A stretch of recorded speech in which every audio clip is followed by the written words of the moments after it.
In the magical kingdom of Atlantica, the sea shimmered with light, coral reefs danced in the current, and mermaids played among the dolphins. Princess Ariel, the youngest daughter of King Triton, was known for her curiosity about the human world. She had collected forks, music boxes, and maps, but what she longed for most was discovery, not just of things, but of secrets. One quiet morning, Ariel swam alone near an ancient part of the ocean called the Whispering Wreck. Legend said that this area was once home to a powerful sea enchantress, but now it was just a place where wrecked ships lay forgotten. Ariel wasn't afraid. She loved finding stories in the silence. As she poked around a broken mast tangled with seaweed, she noticed something glinting beneath the sand. Brushing it gently, she uncovered a strange, cracked mirror with shimmering edges and swirling carvings of waves and stars. It didn't reflect her face properly. Instead, the glass shimmered like water. "Ariel, don't touch it," came Sebastian's voice behind her.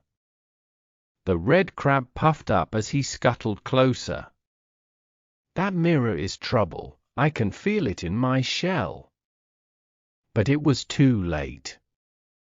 The moment Ariel's fingers grazed the edge, the mirror pulsed with silver light, and a vision appeared, a stormy whirlpool, a glowing pearl, and a giant sea dragon.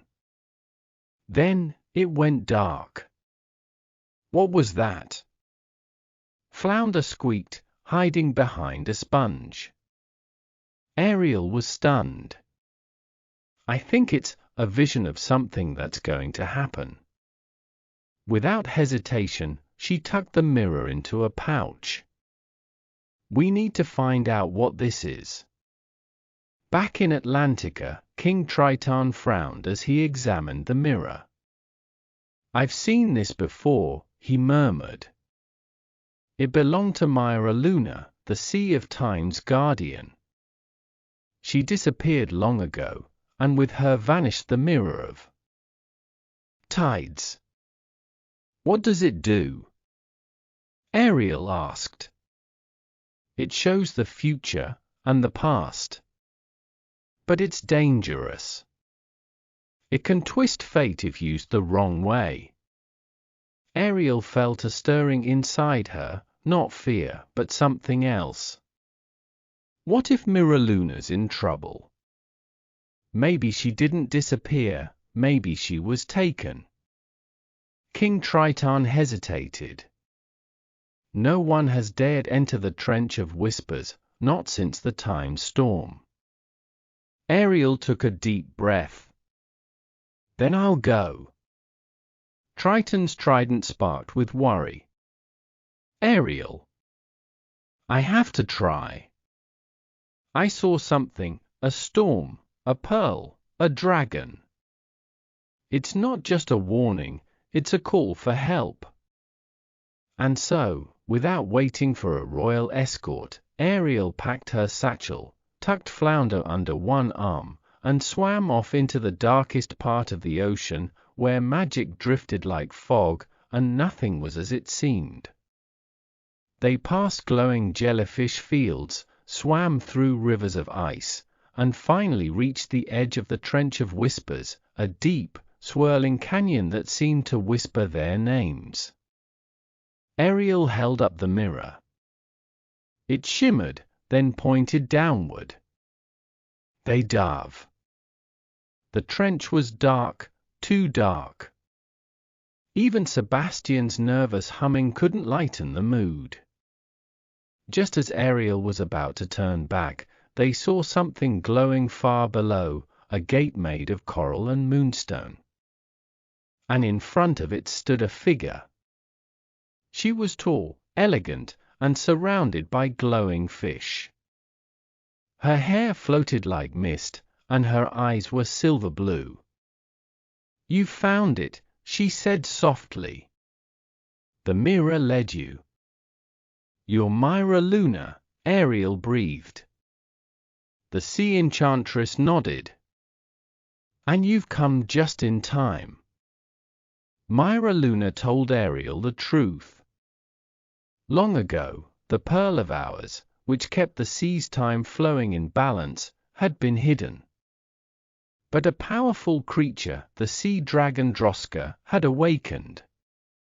It wanted to control time, to rewrite history, and rule the sea forever.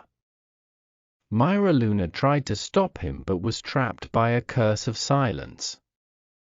Only the Mirror of Tides could break it if it was brought by someone with a pure heart and a fearless soul. Ariel felt her heart beat faster. Where is the pearl now? Myra Luna waved her hand, and the mirror showed a floating volcano, surrounded by thunder and guarded by time-lost sea beasts. I'll get it, Ariel said at once. No one should control time. It won't be easy, Myra Luna warned. If time unravels, you may forget who you are. I won't forget, Ariel promised. I'll hold on to who I am and who I love. She set off the next morning, her heart filled with purpose. They followed clues through caverns of crystal and sands that ran backward. She saw glimpses of herself as a child, singing with her sisters, laughing with Flounder, exploring caves.